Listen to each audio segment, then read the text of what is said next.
Hello. Have How's it you ever going? been down under or to Australia or New Zealand? So I moved when I was a baby to New Zealand, to Auckland for a small period of time before my Yeah, mum was like, there's absolutely nothing. Like moving from Hong Kong to New Zealand, she was like, there's nothing to do here. I need to move back to the city. So I was a baby, but I'd like to go back to New Zealand. I'm terrified of bugs and snakes and stuff like that. So I'd need to like hypnotize myself, I think, before I went to. I'd love to go camping in Australia, but I right. think that's probably going from like nothing to 100 in terms of the like bug ratio. Well, there's dangerous animals down here that can kill you in an instant. So you'd have to be very careful and check your shoes when you put them on. Yeah, yeah, I'm terrified. I love animals and I want to like rescue them. Like I keep this little key ring that has sugar water in, so I like pick up the bees on the road that get like sort of tired and I Really? feed them. Yeah, it's really cute. You can get them online and you just put sugar water in and then you just um sort of like feed the bees that are tired and give them water and then put them on like a leaf somewhere. But like, I reckon if I did that in Australia, I'd probably get killed pretty quickly with certain Yeah. things. Well, bees are important. I'm really stoked you mentioned that. That's something I'm always very precautious of and got to keep an eye on keeping our bees alive on this earth. That's for sure. Yeah, they're very cute as well. Yeah. Now, the main reason we're getting together and talking today is for a really extraordinary television series that you appeared in, which is done well down under, by the way. It's on Stan in Australia, a streaming service I called Stan called Red saw. Eye. And I'll ask you about that. But first, as an actor, why are you acting? Is it something that you grew up with? It's something you fell into, or is it just your natural ability to start landing roles? How did it all begin? Um, so I mean, I didn't know then, but I know now. Like I've in the last 3 years, I was diagnosed autistic and ADHD. So I'm neurodiverse, and I've been dyslexic since I was like younger, Okay. diagnosed. And and before I just thought like, it was really something that I was drawn to, and I couldn't really figure out why I was drawn to acting. But I think there's this thing about acting where I got to study human beings and understand why humans work the way they did, and Yeah. also put into practice different scenarios of what it's like to be a human being. And I think that's partly to do with the way that my brain is made, being neurodiverse, and trying to understand what it is to be a human being, because I have my brain works differently from other people. And Mm. and I was quite shy as a young kid, and when I would watch TV, I would try out personas and try out lines from films. And I know a lot of people will do that anyway, but there was like this real hyper focused study of the way people work in different scenarios that I was obsessed with as a child. Okay. And I think that was to do with my neurodiversity, if I'm honest with you. But I mean, I also did want to be a tractor when I was really young, so I really didn't understand the concept of how humans work, apparently. And then I also wanted to be a cheese taster, to which my mum was like, "That's definitely not a viable option." And then so I Oh, was an actor, which I don't think was much of for them either a viable option. But I've been doing it since I was 12 years old. It's kind of been my hyper focus. Like every time I get a new role, like I'm obsessed with the research part of it and the kind of the building of the character and all the kind of layers that make this person a human being. yeah. So yeah, I think it might have been a combination of neurodiversity and also just I find people fascinating in all the different capacities. Right. Yeah. Did you find when you were diagnosed originally that it was harder to get work? Is it something you mentioned to casting directors and that, or it just doesn't matter because it's up to your acting ability itself? Yeah, so I mean, like as I said, I'm recently diagnosed. So Um, what is interesting is to go back in time and be like, so where has it been a hint, like where has it been slowed me down in terms of acting, and trying to unpick that. And I actually, from discovering it, I think I've stepped into myself more as an actor, because I know when I'm masking which is a thing that autistic and neurodivergent people do, where they're around neurotypical people to not be called, you know, derogatory names or be called weird or feel like an outsider. They put this mask on, which is Yeah. performing. So I think I now know, like, you know, my limits and being overstimulated on set, and you know, like I'll go to specific social things and not others because I don't want to overdo it, and I want to make sure that when I'm hanging out with people like yourself, or I'm hanging out in like social situations, I'm giving those people like my authentic best self rather than something else. And with acting as well, I know when to hide. Like I have a stimming toy that I bring on set, or I bring my Nintendo Switch on set, and I'll sit very Okay. quietly in between takes and just make sure that I'm not overdoing it, you know. Yep. um so it's, I think learning actually has massively helped me. There was like a period where I was learning to unmask. So I reckon there's something called like a skill regression when you're neurodiverse, when you learn a diagnosis later on in life, where you do this thing where you go through and, you know, with either a team of people that help you, or you know, a Okay. therapist, you go and unpick all the stuff that you might have put on. So Yep. I don't know, I think it's made me more of an authentic actor, and it's given me space and grace to like just be myself a bit more and just accept that. And if I think all the parts that people may say like make me a bit odd or weird are actually the things that make me incredibly good at what I do, because you know, it's this state of hyper focus or obsession that I get over certain research things. So, and the That's attention to good. detail. Yeah. Yeah.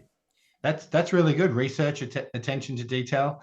I mean, how much of the back history and background did you get into when you got the role of Jess in Red Eye? Was it, did you just go straight from the script, or did you sort of make up a backstory, or did they have one for you to sort of go from?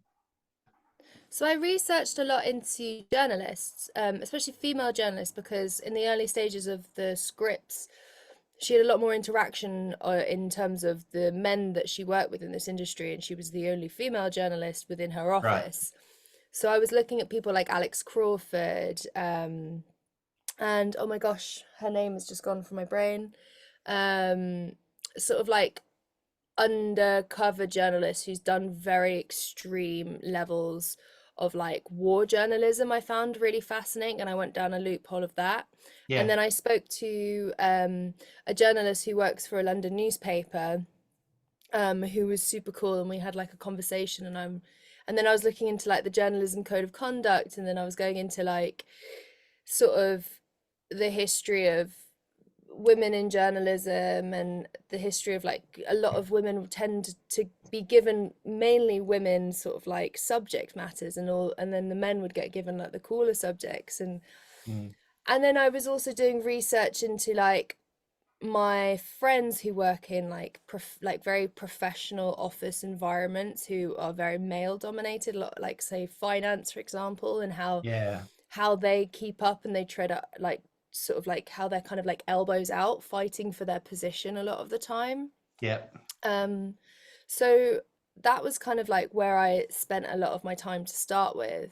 And then I kind of then would take certain things like this fighting for the truth, make it like Alex Crawford hates people lying to her. So like Yep. one of the things that I took from Alex was just like, I hate people lying to me. Like I hate it when someone's not authentic because it just wastes my time, wastes their time.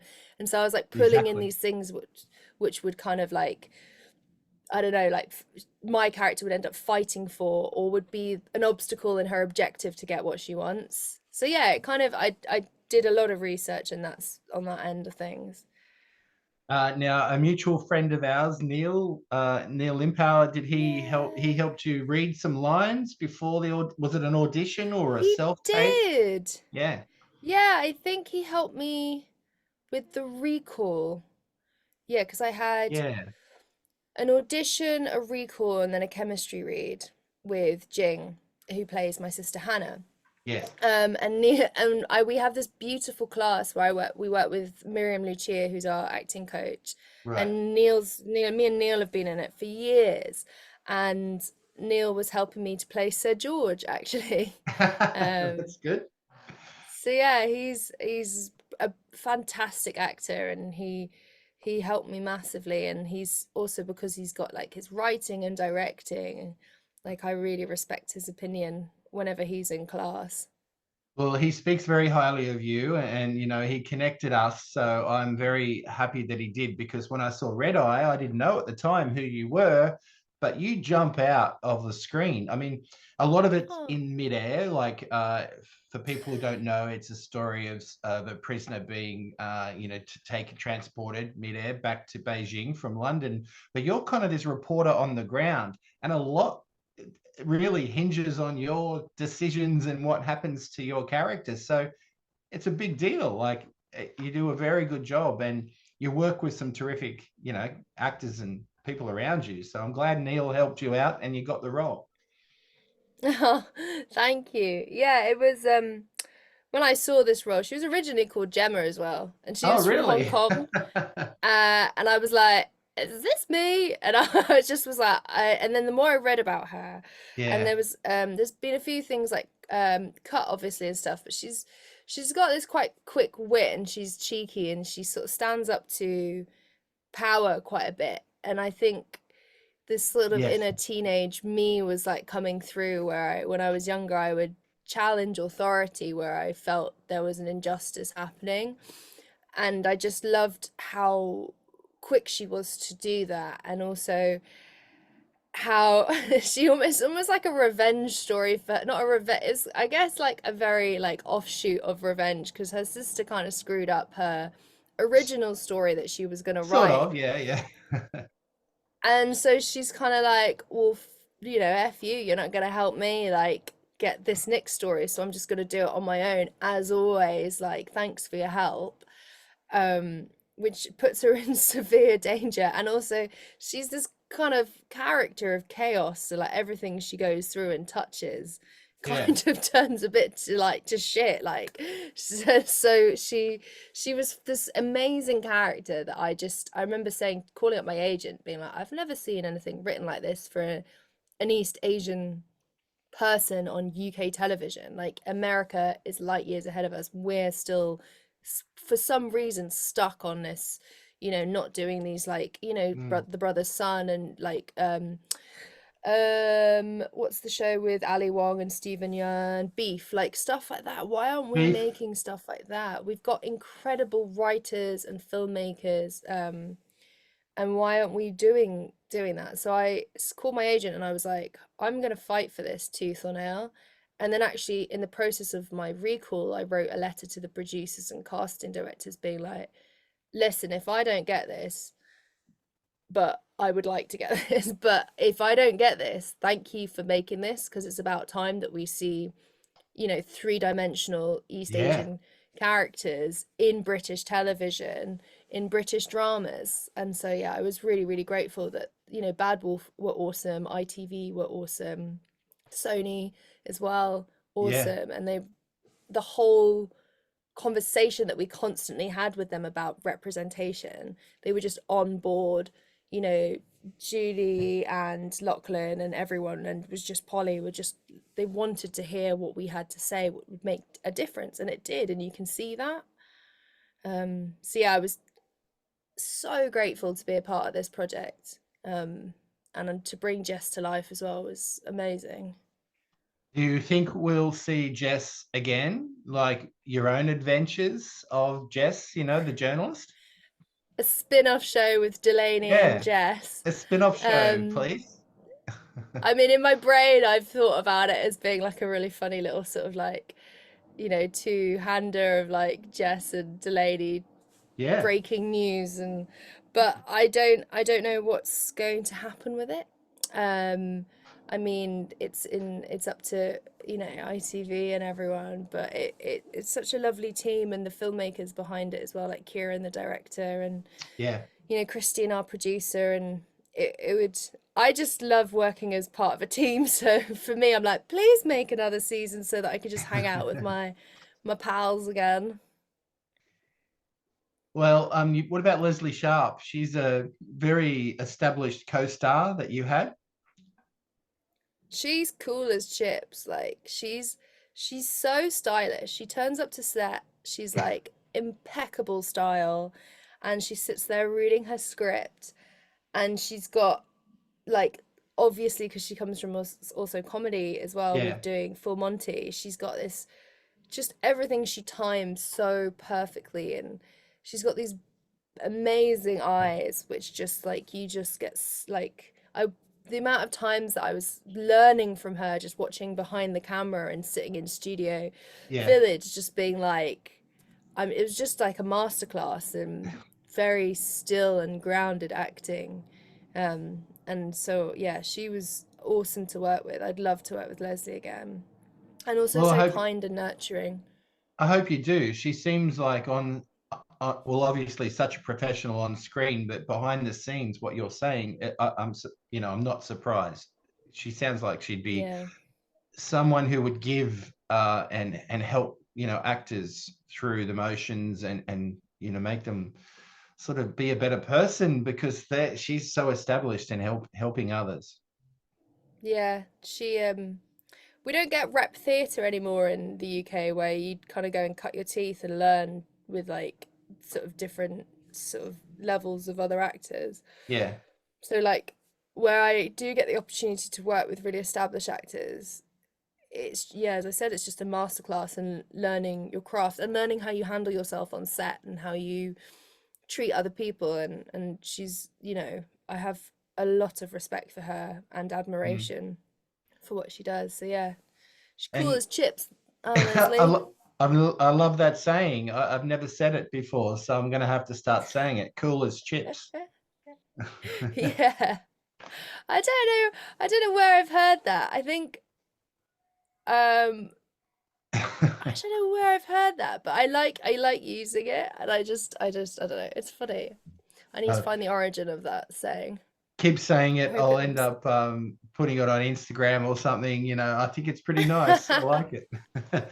And that one more actor that you've worked with that who played your sister. We briefly mentioned her before. Is it Jing? Jing? Mm, She, yeah, she was Jing. great, and Jing's great.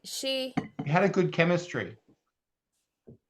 Yeah, our chemistry read, we really bounced off each other as sisters.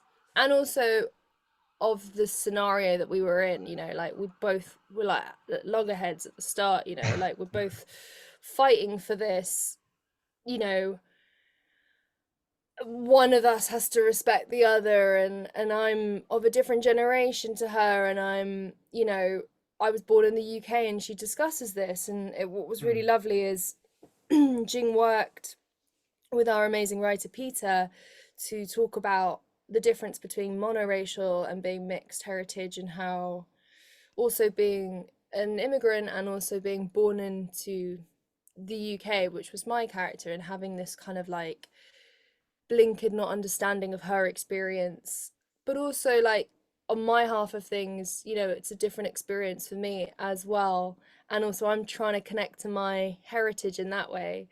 And I think the sisters, we were sisters on the show, we fight, we jab back at each other, we're not scared to like have those low blows, or not scared to like call the other one out. yep. And I think that worked really, really nicely. And when I heard Jing was going to be my sister, I was, really excited, like, Crazy Rich Asians, and we don't have very many, amazing female East Asian actors in the UK that we're seeing on our screen constantly, and Jing, obviously Gemma Chan, Lord's Fabes, like there's, under, you could count them on two hands, and it's just, I'd like that Mm. to grow, and yeah, and so it was really nice to work with Jing. Yeah, no, you had good chemistry, and I really enjoyed watching you both. It was like you were gazoon tight. Bless you. Sorry, I've got allergies. It's Oh, allergy season. no, that's okay. No, do you have a fear of flying? I have a fear of flying. So watching Red Eye, I'm like, oh no, I couldn't be part of that. Like in real life, I know it's not real life, but are you okay flying? Do you have any phobias at all? Um, I wouldn't want to be on that specific flight. If I see people No, getting no, knocked no. out, I'd start to question who I've been in contact with recently and be like, oh God. Yes. Um, but I Do you know what? I'm better at long haul flights than I am in smaller planes. I got a flight from Jersey, which is this little island off the UK, to back to London, and the winds were so bad and the cabin got so compressed. And as we went down, it took off immediately straight away, and the pilot didn't say anything, and then came over the tannoy and was like, Oh, so that wasn't supposed to happen. And we were all like, what? We'll go oh, and do another round. And it was just like, I remember the wing just like hit the side. Um, so small planes, I'm a little terrified of. Um, but big planes, you kind of feel all right. It's okay. just, I think the long haul flights, I start to overthink that I'm in a box in the sky. Yeah. That's the point where I'm like, I'm just in a tin of people, and all of our farts are getting recycled in the air, and we're Oh. just like, we're in the middle of nowhere. So, like, that's the thing that goes through my head. That doesn't go through my head, but now you've put it into my head. Thanks. Thanks a lot. We've mentioned your heritage a couple of times and female roles. Do you find in the UK there's more opportunities for people with various heritage backgrounds and females in general? Are you noticing a difference? You've been acting quite some time now. So over time, has it been progressive in your own eyes? So, after the Me Too movement, there was a shift, and it Of was course, yeah. glacial in the UK. I was told on numerous occasions, and I mean, I got this year-long contract with ABC from doing a competition, which is like a diversity competition in LA, in America. Yeah. And I've been told countless times to go to the States because I would do better. But I love UK so much. I love London. Like, London is my home. And Yeah. I I think it's changing slightly.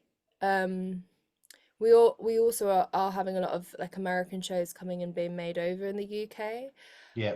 but in terms of like our terrestrial shows, like, I think it's still very glacial, and I'd like to see more change. I mean, what is the Me Too movement happened 2017? That's not that long ago, and before then, really struggled. Like, I was told you're not Asian enough, or you're not white enough, or Really? you're too tall.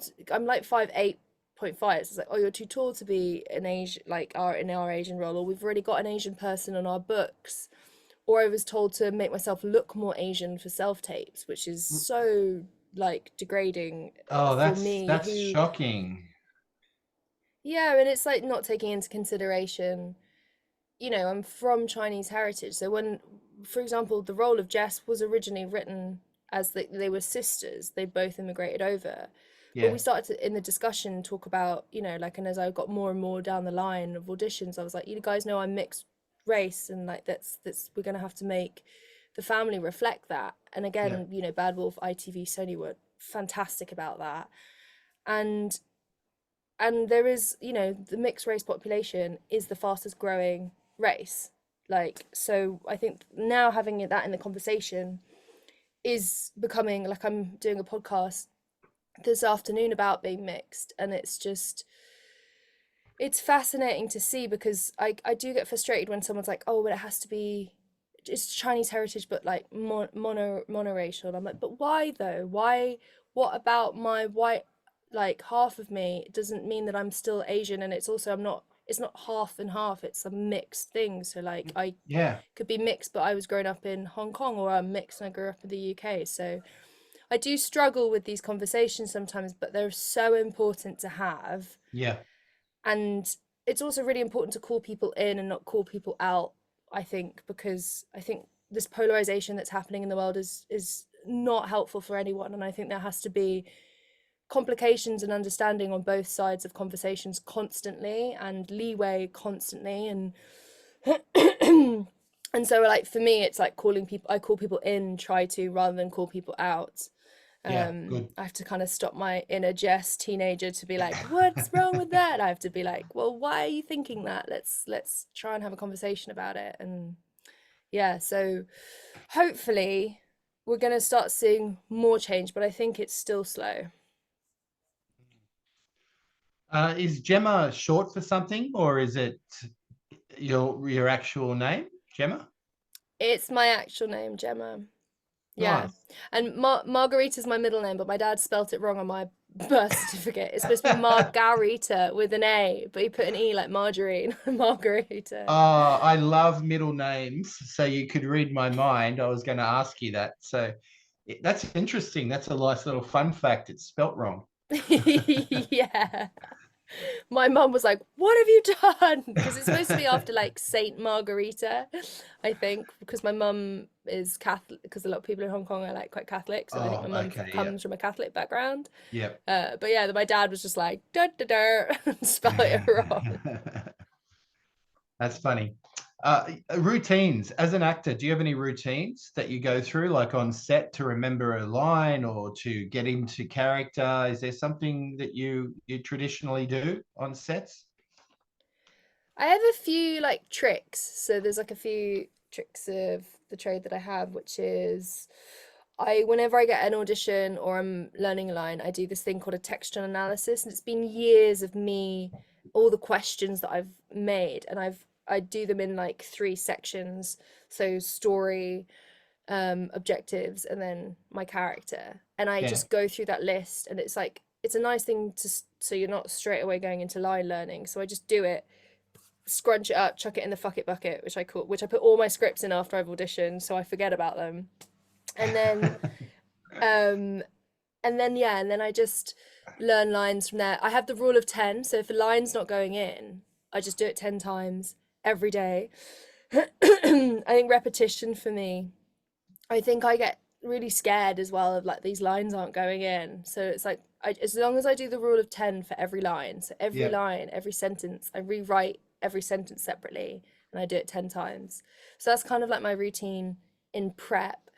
When Yep. I'm on set, um, if it's an emotional scene, I use music a lot. I love music. Um, is it Richter who does the it's the song that they used in The Last of Us. Um Right. Yeah. So that on builds the your nature. emotion up. Yeah, so I have them, but they're very precious, and I only use them in case of emergencies. If there's like a lot on Red Eye was like very lot, like I had like one or two takes in certain things, like that phone call in the tunnel was like at 3 a.m. in the morning, and I had like two takes to get it done, and I was just like, and there's Oh. a photographer there doing behind scenes stuff as well, so I was like, wow, headphones on, get in the zone. um And it worked, and obviously. and it does work sometimes. Sometimes I just have to trust. I kind of have these conversations with myself in my trailer where I'm like, I just trust the process that's happening. I love listening to fact podcasts as well. It's really random to make sure that I'm my brain's like, because there's a lot of waiting and sitting around, but sometimes if I do look at the script too much, I'm worried that I'm going to get into this monotonous tone, which I know now is like part of my ADHD brain of way of learning is just like this monotonous way, so I can get into these rhythms. So I do listen to, there's a really cool podcast called No Such Thing as a Fish, and it's the QI elves, and they just tell you random facts, um like uh like about mushrooms taking over flowers, reproductive organs, and recreating flowers, and it just keeps your brain, it's like so light-hearted, it's comedy, and it just keeps my brain on, so that I'll just sit there listening to podcasts in my trailer in between. So there's all these little tricks that I've learned, but they're Cool. so individual, I think, to me, and experience, like through experience. So yeah. Yeah. So music plays a big part in your acting career, basically. You have like a set list in particular. I build a set list for character. So Yeah, when you that's first great. meet Jess and she's running down the road, I kind of will build. She's got quite a punky set list in my head.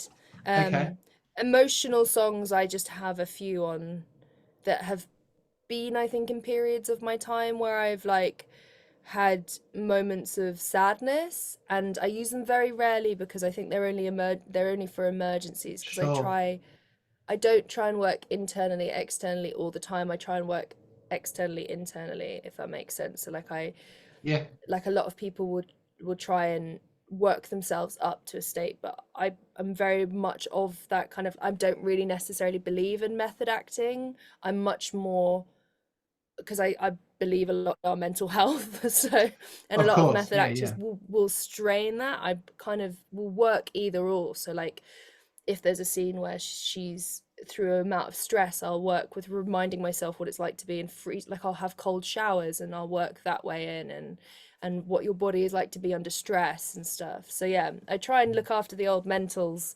with acting because it's a lot of high pressure anyway. Yeah, yeah. Well, it almost sounds like you're a method actor in some ways to get into that groove. Um, no, I just with method acting, I've met a lot of method actors where I think it does more harm than does good, and Yeah, also yeah, yeah. I have so much respect for crews, and I've seen like how much stress it can put on an actual film crew. So I for me, method acting, I respect my crew too much to ever to put them through some of the Yeah, stuff yeah. that method actors do. I'll touch on it. I Oh, guess I'll touch on the old Stanislavski every now and then, like kind of emotional memory, but only in a way that's going to protect myself as well as the people around me. sure. Yeah, that's what I was alluding to, that you were really touching on a borderline method actor. I didn't know if maybe you were or not, but it's something that people either do or they don't do, but you have your routines. So I'm really stoked you could share them with us. Yeah, and for the people it works with, that's fine. As you know, like as I think always there's a rule I have with being on film sets is everyone can do themselves and do you as long as it doesn't Mm, affect anyone else. That's mm. my like respect and of other people. Like you do you, whatever you want to do, like or whoever you want to be, because like being mixed and being autistic, and I'm pansexual, I'm queer. Like I have so much respect for individuality and people, but as if it affects other people in a way that's negative, then I'm then I'm like, woo, that's too far for me. What about physical roles? Now, you've done a bit of everything, including quite a few physical and fighting roles. Do you like those, or do you have a preference? Would you rather comedy or drama like Red Eye? Any preference? You're quite good at the physical roles as well, though. I love comedy, so I did a Scottish comedy sitcom that I loved, and I did it in a Scottish accent, which I'd never done before, and I loved Wow. it, and it's like one of my prized pieces on my show reel because I found it so much fun, and I had such a wonderful. Sadly, he's no longer with us. Simon, such a wonderful writer to work with, and I physical roles, so I love them. And like when I was younger, I used to get called in to do a lot of, because they didn't have East Asian solo stunt people. So like I'd do sometimes Gemma Chan's stunt doubling, and I All would go, right. I did Wonder Woman, and I can horse ride, and I've always been really good at sports. Yeah. But 2 years ago, I got something called impending cauda equina syndrome, and I had a disc slip into my cauda equina nerve, and I ended up getting foot drop and slight paralysis down my right hand leg. And it Okay. was really tough. And it was like during COVID, and I couldn't go to the gym and I couldn't do loads of things. And so I had to go into emergency spine surgery and, get a bit Oh, of my bone removed and shaved down, and they had to oh, shave down the disc. And so drama. I it was a lot, and I had to reassess what I could and could. I mean, first of all, I had to reassess if the operation went tits up, I'd end up being paralyzed probably for the rest of my life. And while I was waiting for the for the operation to happen, I was told one bad sneeze could put me in Oh, a situation where I'm paralyzed, and I'd have to go straight to A&E and go to the neurosurgeon. oh, So for me, that was terrifying, and I've had to reassess a lot what I'm happy to do. Stunt people are exceptional and wonderful, and oh, I would yeah. now 100% use a stunt for everything, probably even running up the stairs in high heels, like I just think they're fantastic and deserve all the credit Yeah. that they deserve. Um so Yep. action stuff for me now, I'm not sure, but actually I've I've actually got fitter in the last 2 years since the surgery than I have been for a long time, but it's all low impact weight training. So I Yep. haven't gone back to kickboxing. I haven't sat on a horse in a long time. So hopefully I'll be able to do that, but I'm going to be very careful because, our bodies, we only got one, and, and they're very precious. Exactly. Um, You just so yeah. mentioned Wonder Woman, and I saw your movie Dragon Kingdom as well. But Oh yeah. well, look, don't. It wasn't that bad. I mean, I finished it. I enjoyed it. But Wonder Woman in particular, like, is that something that came in out of the blue, or was it stunts that brought you into that movie? That's a huge deal being part of the DC universe. Yeah, I was sort of I was in a gym and someone came up to me and was like, "Can you horse ride in London?" And I was like, "Whoa.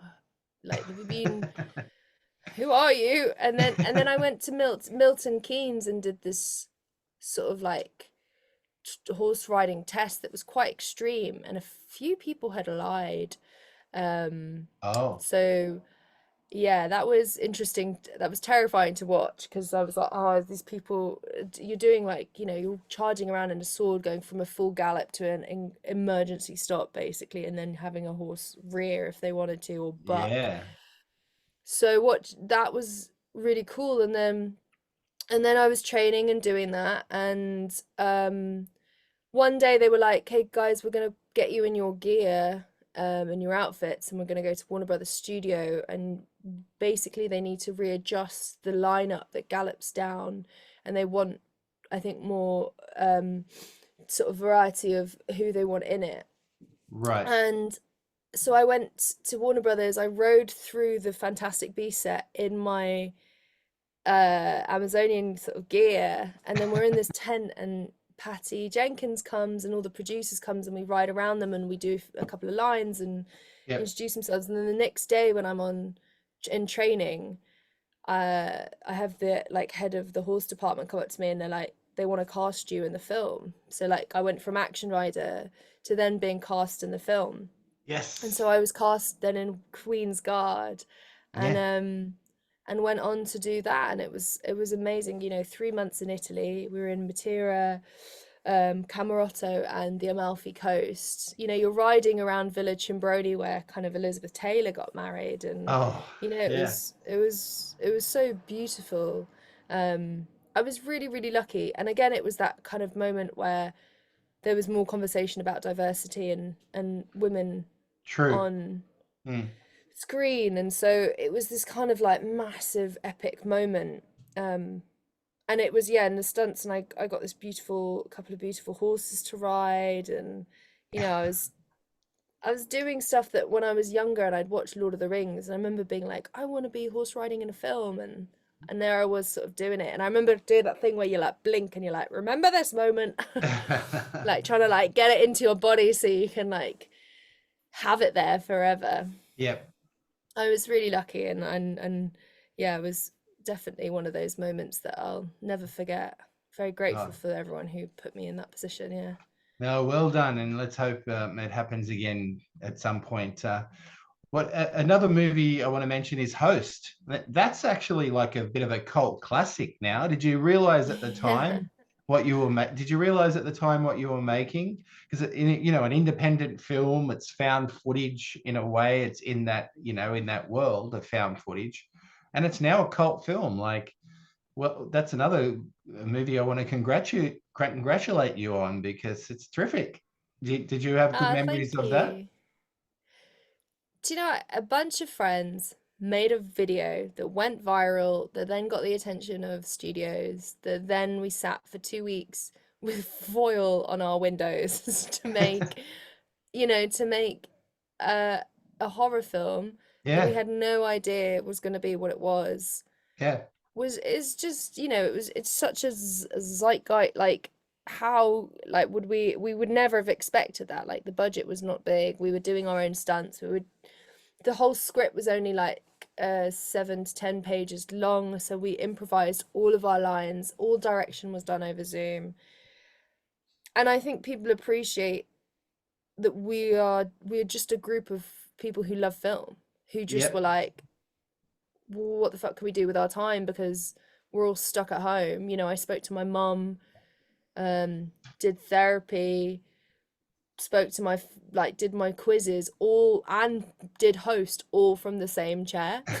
So it's like, it's just like we just wanted to make something cool, and it just got received so well. And I was at a Comic-Con last weekend, and I had a podcast, a horror podcast, the come up to me and ask, had all this like memorabilia, kind of like posters and stuff, and every time I meet someone who loves Host, it's like having a part of the team there with Yeah. me, because there's just the horror community, when you hit well with them, because they're very, very, they're very tough on their Yep. films, and but when you hit well with them, they're just so amazing and welcoming and kind. And I'm not a horror watcher, probably why I'm quite good in horror films, because I'm terrified constantly That's of interesting. like scary things. But yeah, it's just, I'm so grateful it was received so well. And we're a bunch of friends, we still chat. I'm seeing Jed next week. Like, I've made like a number of films with them since. So Yep. yeah, I love Yeah. them. Well, I really like found footage movies, and you were part of Dashcam as well. Is that didn't quite make Oh the yeah, that was a heights while. of Host though? Yeah, I was very small part in that, so I don't really know. Yeah. I was like, I was only there for like one day. I drove down to Margate. Um, it's like, I think it had its audience. Yep. Um, but yeah, I wasn't like, Host for me was the main one. Yeah. Of Dashcam, I course. kind of just, I was just turned up for Rob for the day. Well, you were part of it, so that's something. Doom, Annihilation, and other movies. Is there any one in particular that comes to mind that you've enjoyed being part of the most out of your entire, repertoire and career so Well, far? Amma from Dashcam was in Doom with me. So Yeah. Alma came into our friendship group via me being really good friends with him.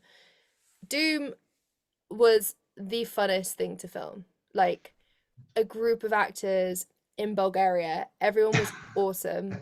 Like, we had the best time. Like, I made best friends, like Arky, like Clay, Amy Manson, like all of them I still chat to every now and Did then, you and hang they are out on just, set and on and off set? Is that why you became friends? Or yeah, yeah, we went for dinner like every night together. We go out for drinks together. I went horse riding with, like, at the time, Emma's partner.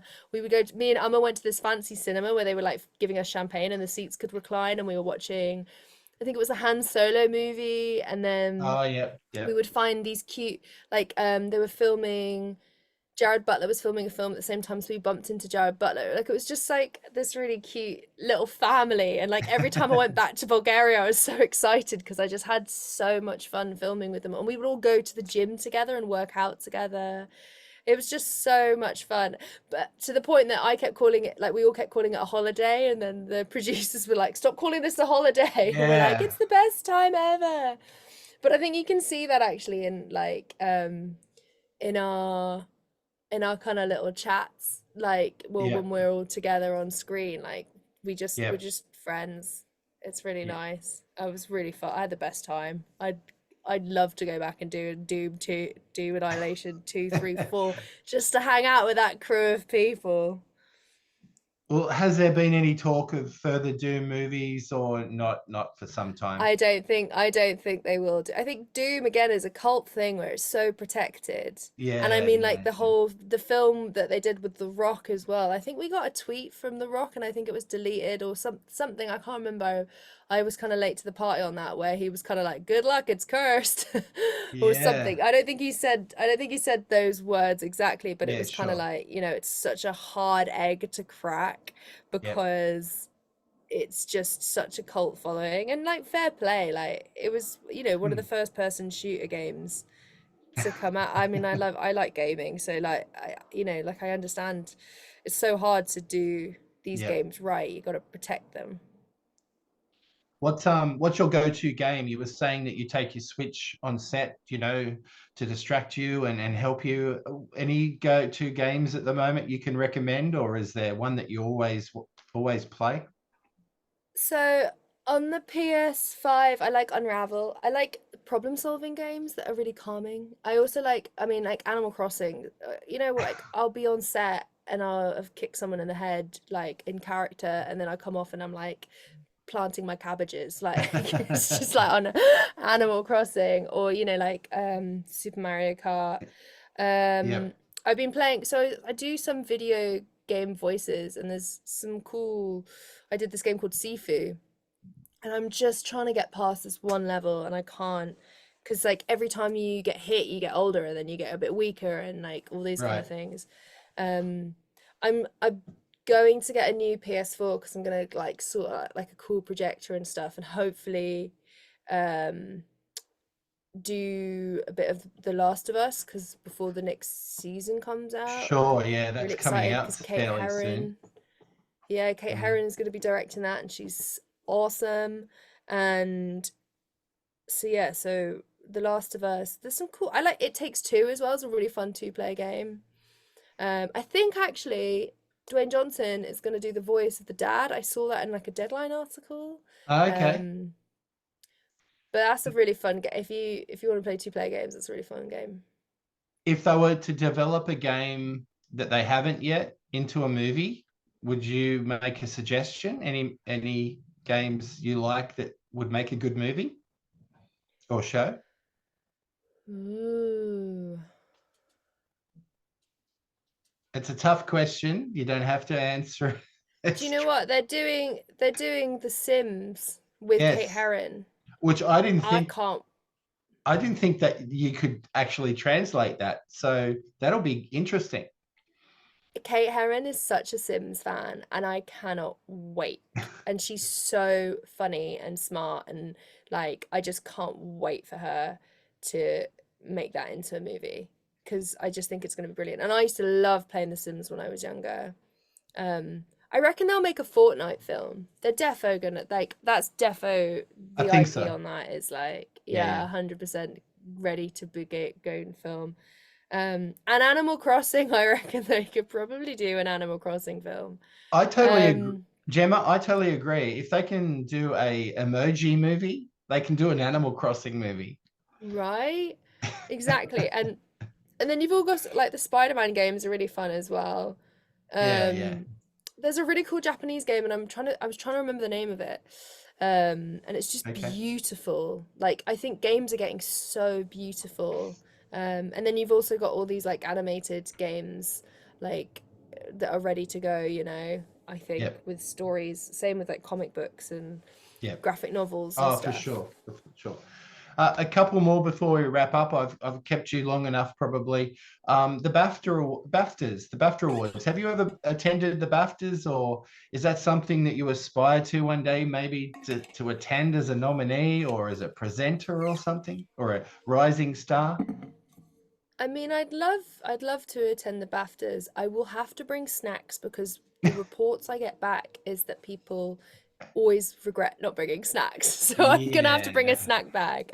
Um, but yeah, I absolutely, you know, what I think is lovely about the BAFTAs is sitting in a room full of filmmakers that, have come from all different backgrounds and made all different kind of shows, and you're yeah, celebrating that. I think it's, these award ceremonies are nice to celebrate the films that we yeah. make, and I just, yeah, I mean, of course I would love to go to the BAFTAs, but snacks Of is course, yeah. literally in my brain. Every time someone says BAFTAs, I'm like, snacks, must bring snacks. uh, I, I hope one day there's a stunt category. I'm sure you agree with that. Like that, it's in the works.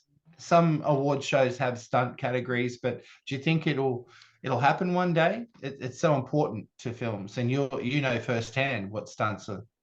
How hard and Yeah, difficult I mean, lives are lost it can with be. stunts, and and people become paralyzed and lose their arm, and these people, like when you're watching films and you're like, oh my god, that character's so cool. It's because the stunt person makes them look so badass and cool. And I'm on Wonder Woman. I got to work with an array of super incredibly talented stunt people, and they not only have to make these fight scenes cool, but they have to know when to pull back and like not, you know, not smack someone in the face and like knock them flat on their back, you know. So the level of skill set, and to be on the stunt register, you have to do a certain level of skills, the hours that you work as stunt people, and Yeah, yeah, also, yeah. you know, coming back from injuries like and accidents again is so tough mentally and physically, and the fact that some people aren't celebrated for that in award ceremonies is wild, and I think it has to change. It's like a no-brainer at all on that. If you weren't acting, would you like what position or what sort of occupation do you think you'd be doing if you weren't an actor and a performer? I love archaeology. I love facts. I love history. Fun facts, At the trivia. Yeah, and at the moment I'm working. So my great aunt is Eve Moore, who was then Eve Gibson, who was married to Guy Gibson, who was obviously wing commander of Squadron 617 of the Dam Busters. And Yeah. I'm currently working on this lecture that I have, and with a couple of specialist historians and stuff, and I'm just loving it, like going into archives and reading all these historical books on women. Um, Sarah, I Okay. think it's Sarah Louise Miller who I'm talking to at the moment, is this female historian who like is talking about the women who were sort of surrounded in the RAF, who were doing these incredible jobs, and stuff like going through history and where the light's not necessarily shone on certain people. There's also an Mm. amazing story about these Chinese Navy men who were post World War II sent back to China and left a load of like these mixed children behind. So there's like so much history, and you know, black pilots who were just like not recognized for their service that they did Yeah. has been like super cool for me, especially my autistic side is like loving the research. Um, so maybe something in history or like archaeology I really do love as well. Like my dream would to be to earn enough money to go back to uni without the pressure of exams and just study all these specific Yeah. like different things. Um, yeah, and you know, I would love to have been a stunt performer in a different life, but that's off the cards for me, I'm afraid now. I mean, can you write? Maybe you can write yourself into a script or into a role where you're an archaeologist and you're planning out everything and helping develop certain aspects of history. That'd make a good series. Yeah, I'm currently writing a chick flick comedy horror, which Ah, is a bit wild but super fun, and ah. like so. In a weird, I'm also doing research. I'm doing history on one side, and then watching old school like 90s and early 2000 chick flicks on the other hand. So Well, maybe archaeology after this. well, if you want any sort of background and history on chick flicks, I have like a romantic heart, and I love chick flicks. I love like rom-coms. I'm all over them, so I'm happy to suggest a few if you need them. Yeah, amazing. I mean, I love there's them. so many good ones out there. It's so fun watching them, watching old stuff. Some stuff has not traveled well through time, No, but like no. the nostalgia hit is lovely. Yeah, no, I'm quite partial to having a good cry. Like Bridget Jones' Diary, Steel Magnolias, that gets me every time, those two. Oh, still magnolias. Yes, yes, Yeah. yes. I love, I don't know if you do this, but every Sunday I watch like a sad film. It's like a cry Oh, film. okay. Well, Yeah. no, I watch them all the time. That's my job, but I go back and watch a lot of old ones. Second last question.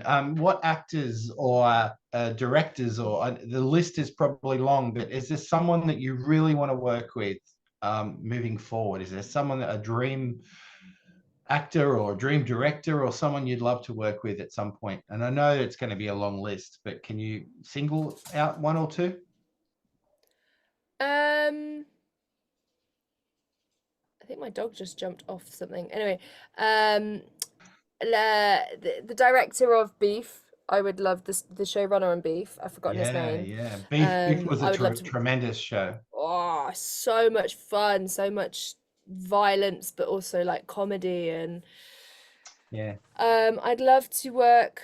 with Stephen Young. I mean, like that whole crew was like so cool. Fair enough. Um, I think, do you know what I love doing? Like Red Eye and everything was awesome. Kieran was awesome to work with, and then I think I love indie film. My heart is an indie film. I would do, the stuff that pays, the bills and also that are cool, amazing, big commercial things. Yep. And then to be able to do like an indie film for like a chocolate bar would be like a good indie film Mm. where you just get to run with it and that you get to work with the director to build the character. Like just the up and coming, there's so many cool up and coming filmmakers. Luna Carmoon obviously just did an amazing film, Horde. These all these filmmakers that are coming up and doing cool stuff. Joe Barton, who did Jiri Haji, Yeah. I'm not sure if you've seen it. He's a really cool person, like the Lazarus Project as well, to like see his Yeah. stuff's really fun. Um, so yeah, for me, it's just I don't I think there's probably someone I'm going to work with in my career who I've not met yet, who I doesn't even know exist yet, who's probably going to be the coolest person ever, and I'm going to have the best time. So yeah, I think a Cool. mix. There's obviously like the big people that you want to work with, but I actually think it's the up and comers that are Yeah. the cool, Yeah, you well, know. indie film, indie projects, independent filmmakers are close to my heart because they need support. They need, the cinema and film industry has changed so much over the years. Uh, I'm like you, yeah. I really love indie films, and they can break through. And there's some that slip through the cracks, and people haven't heard of, and it sucks because there's so many good movies out there. Mm. Yeah, and like last year, I just bought a ticket on my own to go to London Film Festival, and like I'm just sitting as a punter, and I just went and watched all these like new and upcoming films, and it was just it's like tonic for the soul, like Yeah, seeing these very original and authentic voices coming through. I yeah. film festivals are just the best, like so exciting. You sat with an exciting crowd.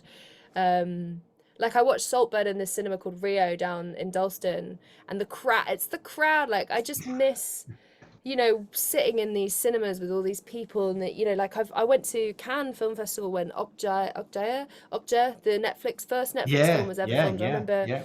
I was talking about it with a friend just on a dog walk before this, and like you know it got booed and people stood up and walked out, and like how exciting is that? Like it's fascinating to be in those crowds because you're getting those live receipts almost like theater.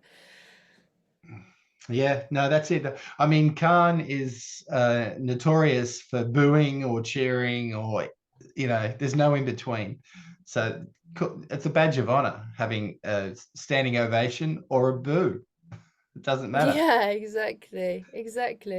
And finally, in your own words, Red Eye, like, is such an impactful series. I hope we see your character back again in the spin-off, maybe. But why should people watch it? Do you think, in your own words? I've reviewed it quite highly. I've been telling everyone about it, but it's sort of something that I'd like you to tell people. Why should they watch it? Because you're never gonna guess what's coming next, That's and true. that's exciting. It's exciting, and you don't get a moment to like overthink anything because the next thing's already happened. It's just so fast paced, exciting, thrilling, and you're never gonna guess. I think those are the four things that I would sort of say. I've kept you long enough. I appreciate your time, Gemma, and you're going to go a long way. I can just tell your career's going Oh, to thank soar. you. Keep up the good work. Thank you very much, and thank you for giving me your time. It's been great chatting with you.